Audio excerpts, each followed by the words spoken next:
पांचों दोस्त गांव के एक पुराने घर में बैठे हैं। करण अभी भी डर से कांप रहा है।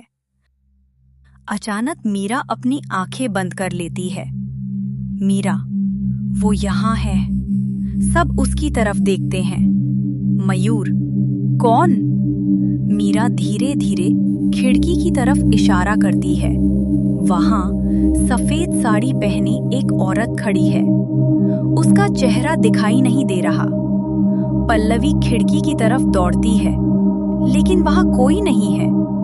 मीरा अपनी आंखें खोलती है और डरते हुए कहती है, मीरा, वो मुझे देख रही है, लेकिन उसकी आंखें मेरी जैसी हैं। भूत बंगले से बाहर आने के बाद भी डर खत्म नहीं हुआ था, क्योंकि अब इस रहस्य ने मीरा को अपना अगला शिकार बना लिया था। सुबह मीरा किसी से बात नहीं कर रही है। पल्लवी उसके पास आती है। पल्लवी, मीरा, तुम्हें क्या हुआ? मीरा, कल रात मैंने एक सपना देखा। पल्लवी, कैसा सपना? मीरा कहती है, मैं उसी भूत बंगले के अंदर थी। मेरे सामने एक लड़की रो रही थी। पल्लवी, रुद्रानी? मीरा सिर हिलाती है। उसने मुझसे एक बात कही। पल्लवी, क्या? मीरा धीरे से कहती है, जिसने मुझे मारा था वो अभी भी जिंदा है। मयूर सबको लेकर बाबा रुद्रनाथ के पास जाता है। मयूर, बाबा, क्या रुद्रानी सच में मारी गई थी?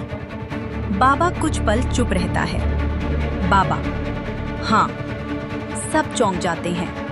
करण, तो इतने सालों से लोग जिस शाप की बात करते हैं, बाबा, शाप से भी बड़ा एक रहस्य है। मयूर, कैसा रहस्य? बाबा एक पुराना संदूक खोलता है। उसके अंदर एक पुरानी तस्वीर है, एक जवान लड़की, रुद्रानी। बाबा धीरे धीरे कहानी सुनाना शुरू करता है। साल 1876 में वह बंगला एक अमीर जमींदार देवराज का था। उसकी बेटी रुद्रानी बहुत दयालु लड़की थी, लेकिन एक दिन उसे अपने पिता का एक बहुत बड़ा रहस्य पता चला। रुद्रानी गांव के गरीब लोगों की मदद करती थी। उसके पिता को यह बिल्कुल पसंद नहीं था। एक रात रुद्रानी अपने पिता के कमरे में पुराने दस्तावेज देखती है। उन दस्तावेजों में गांव के लोगों की जमीन धोखे से हड़पने के सबूत थे। बाबा कहता है, बाबा, रुद्रानी ने यह सच्चाई गांव वालों को बताने का फैसला किया। मयूर, फिर? बाबा गंभीर होकर सबकी तरफ देखता है। बाबा, उसी रात वह गायब हो गई। मीरा, उसे किसने मारा? बाबा कोई जवाब नहीं देता। तभी मीरा अचानक अपना सिर पकड़ लेती है। उसे एक और दृश्य दिखाई देता है, एक अंधेरा कमरा।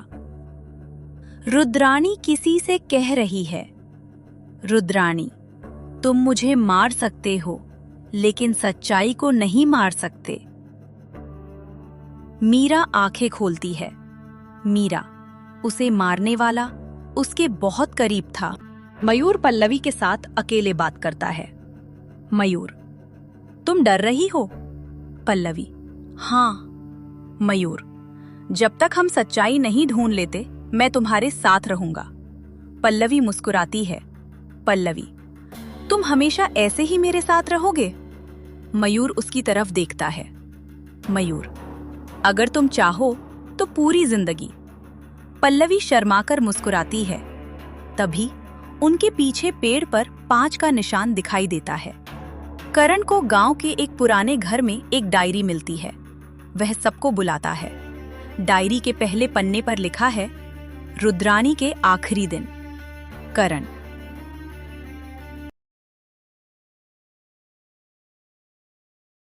इस वीरेंद्र का नाम बार बार क्यों लिखा है?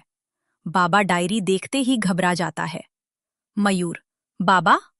बाबा धीरे से कहता है, बाबा, वीरेंद्र रुद्रानी का भाई था। सब हैरान रह जाते हैं। उसी रात मयूर के मोबाइल की घंटी बजती है। स्क्रीन पर लिखा है अननोन नंबर। वह फोन उठाता है। मयूर, हेलो। कुछ सेकंड तक खामोशी, फिर एक औरत की आवाज। रुद्रानी, मीरा को मेरे पास भेज दो। मयूर डर जाता है। मयूर, तुम कौन हो? दूसरी तरफ से धीमी हंसी सुनाई देती है। तुम्हें पहले से पता है? कॉल कट हो जाती है। मयूर तुरंत मीरा को ढूंढने लगता है, लेकिन मीरा कहीं नहीं है। मयूर, मीरा? कोई जवाब नहीं। पल्लवी दौड़ कर आती है। पल्लवी, मयूर, वो बाहर चली गई है। सब घर से बाहर भागते हैं।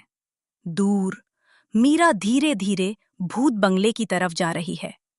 उसकी आंखें खुली हैं, लेकिन उसे आसपास की कोई चीज दिखाई नहीं दे रही। मयूर, मीरा, रुक जाओ। मीरा रुकती है, धीरे धीरे पीछे मुड़ती है। उसके चेहरे पर एक अजीब मुस्कान है। मीरा, वो मुझे बुला रही है। मयूर उसकी तरफ दौड़ता है। उसी पल भूत बंगले की सारी खिड़कियां एक साथ खुल जाती हैं। ऊपर वाली खिड़की में रुद्रानी की परछाई दिखाई देती है। वह मीरा की तरफ अपना हाथ बढ़ाती है। रुद्रानी की मौत का रहस्य अब सामने आने लगा था, लेकिन उस सच्चाई को जानने के लिए मीरा को अपनी जान तक जोखिम में डालनी थी। कैमरा रुद्रानी की आंखों पर जूम करता है। रुद्रानी, सच्चाई जाननी है तो बंगले के अंदर आओ। जारी रहेगा भाग 6, मीरा भूत बंगले के अंदर।